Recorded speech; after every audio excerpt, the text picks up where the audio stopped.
Okay, today we're going to go over our Unit 2 study guide. We're going to go over the evens, and I'm going to leave the odds for you to practice tonight, and you can use this video as a guide if you so choose. Alright, so we have to determine whether the relation is a function and also find the domain and the range. Number 2, if you notice, there's only one arrow being drawn from each of these x values, which means I'm only using these x values one time. There's no repeats. So this is a function. As for the domain is the set of all the x values. Well, the x values in this problem are -2, -1, 3, and 5. And the range values are the set of the y values, so -7, 0, and 4. If you ever have repeats, you do not have to write them more than once. Alright, number 4. First of all, I can test whether this is a function or not by using the vertical line test. And I see that this vertical line, any vertical line from 3 to the right, is going to cross more than once, which means it is not a function. As for the domain is always wherever the x values start to wherever they finish. Now, these aren't going to finish. It's going to go to the right forever. So from bracket -3 to infinity. All real. And for the range, it is all real because it goes down forever, it goes up forever. So you can say all real, or you can do -infinity to infinity. Either way. Alright, number 6. Here we have to evaluate these functions. So the first function we're going to plug in 11 over 12 for x. So this is going to be equal to -4 times 11 over 12 plus 1. All it is plug in 11 over 12 into function f. Now you have a calculator. When you do this, it comes out to be -11 over 3 plus 1. Now, off the top of my head, I don't know what that is, so I'm going to plug it into my calculator. -11 over 3, and then plus 1 comes out to be -2 2/3, or -8 over 3. You can leave it just like that, as a fraction. Number 8. Here we're plugging in x plus 4 into function g. This means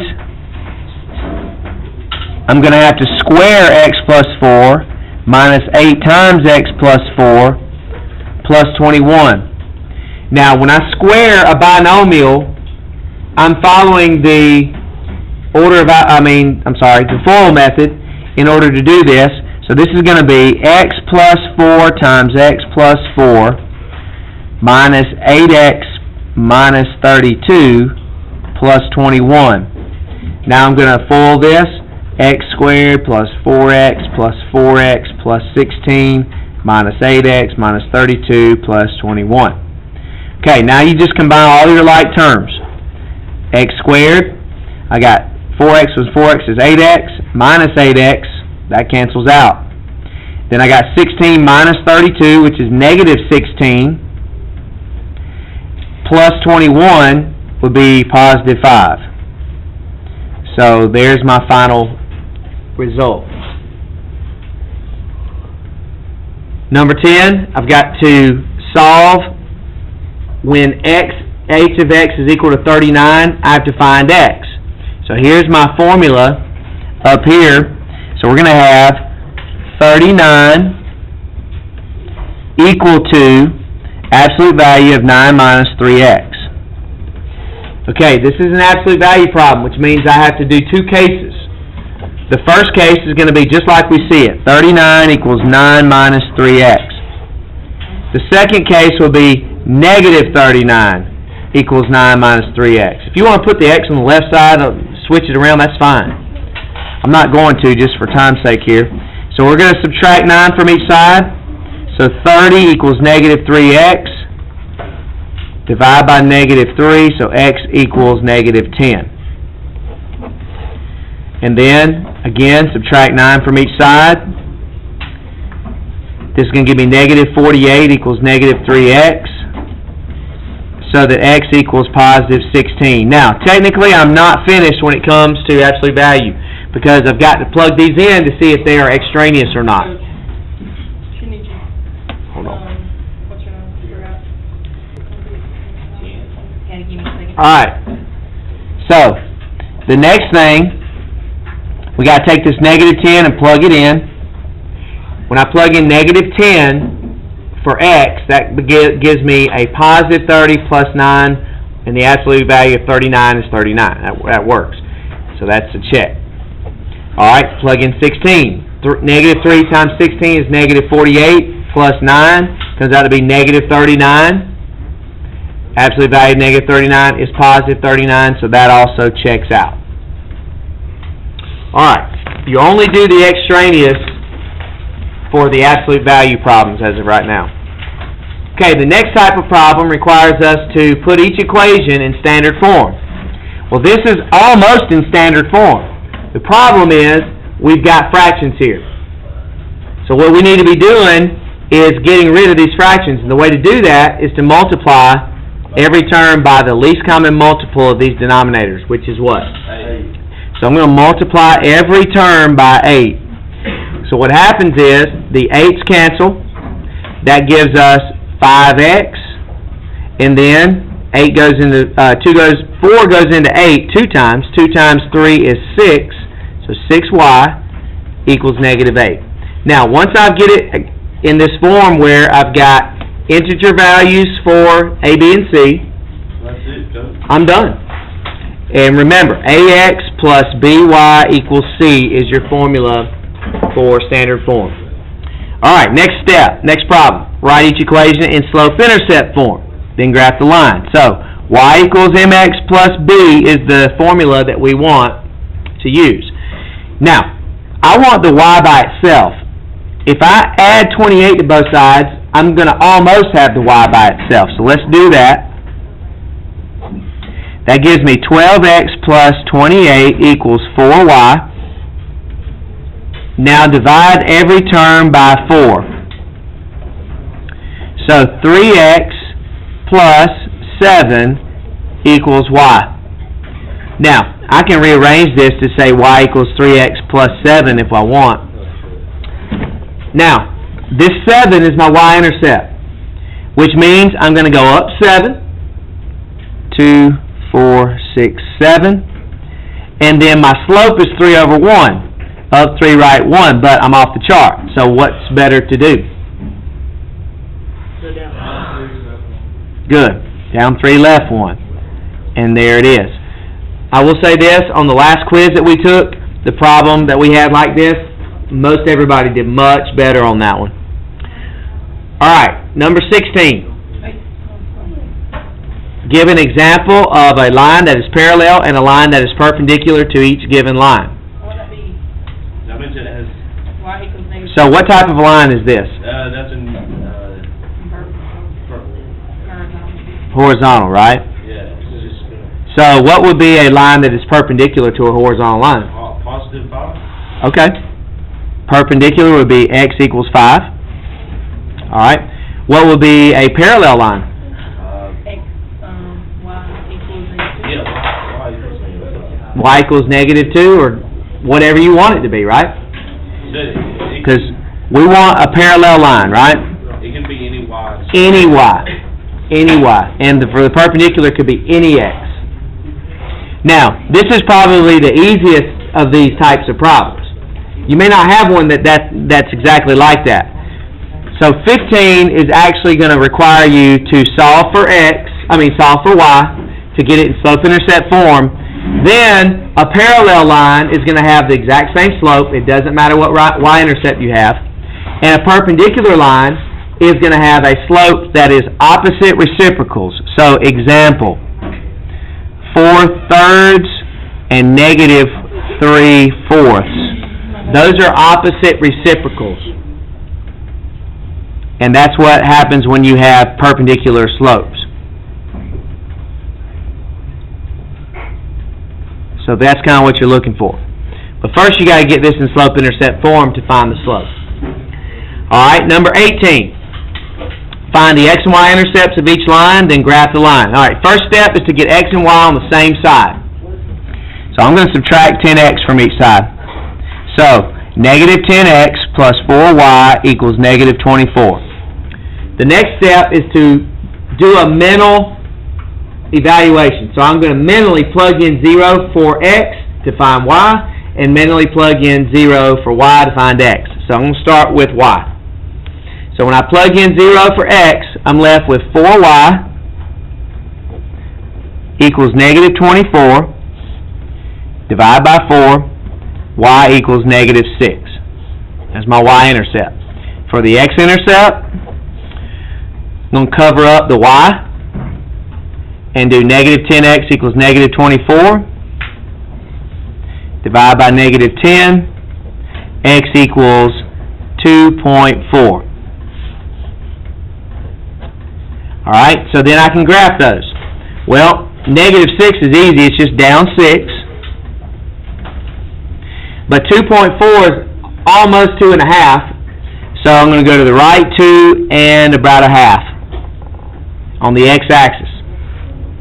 Most of y'all did pretty good on these on the quiz, by the way.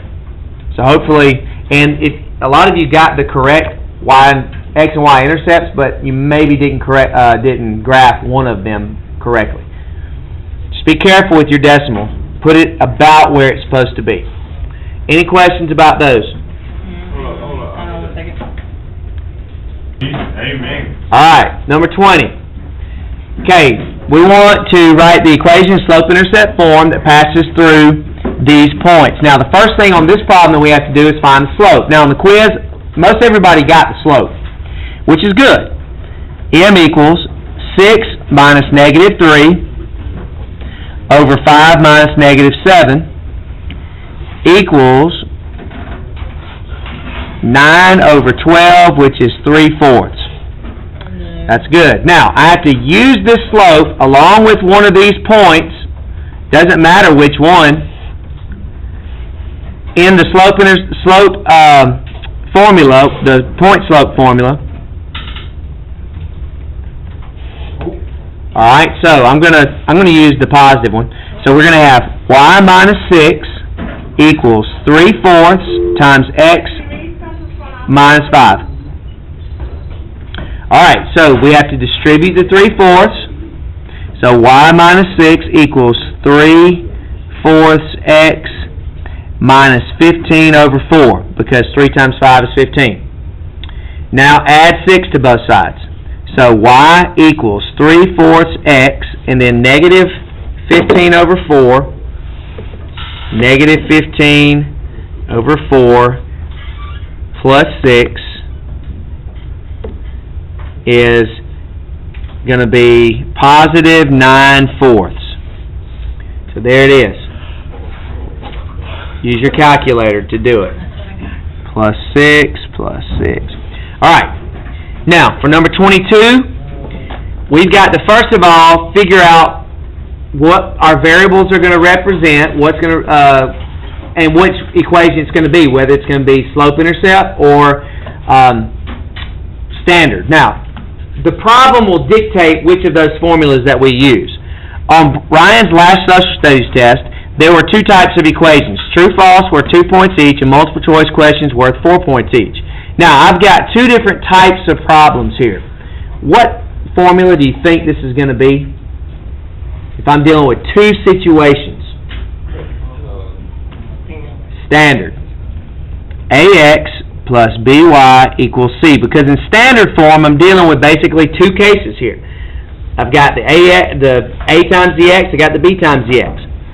Alright, if Ryan earned 86 points on the test and answered 18 multiple choice questions correctly, how many true-false questions did he answer correctly? So, first of all, let's let these values be matched up with our variables and our constants. Now, every true-false question is worth 2 points. So that's what A should be, because we don't know how many true-false questions there are. So we're going to let A equal 2. We're going to let B equal 4 for the multiple choice. We're going to let X equal the number of true-false.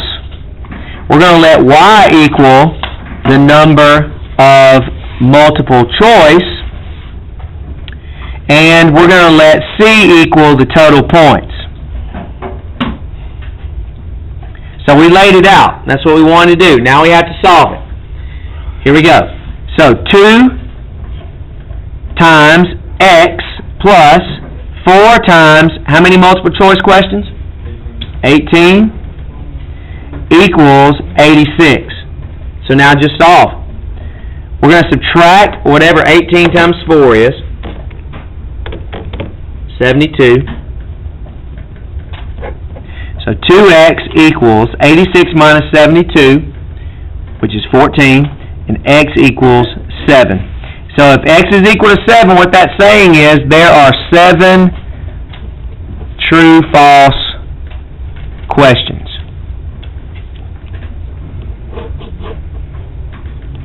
Okay, really we need to answer the question fully so that people know what in the world we're talking about. Alright, number 23 is your linear regression problem. Now, you probably won't have your calculator with you.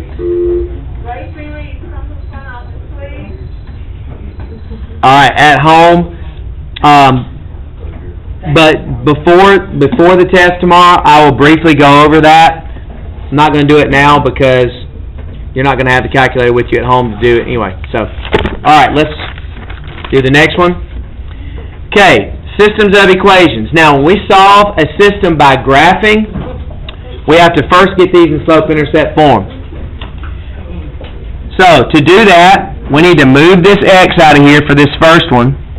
So, negative 2y equals negative x plus 8, which means that I'm going to divide everything by negative 2. Y equals 1/2 x minus 4. Okay, my second equation requires us again to move the x. So negative y equals negative 6x minus 7. But now look, if I've just got a negative y, I don't want negative y, so I can change all the signs. So y equals 6x plus 7. So I've got my two equations now. Wherever they intersect, that is the solution. So go down 4, up 1, right 2. And make sure you draw a careful line because we're looking for a specific intersection point. Okay, and the next one has a y-intercept of 7, 2, 4, 6, 7. And a slope of 6. Well, I'm off the chart if I go up 6, right 1. So I'm going to go down 6, left 1. And graph my line.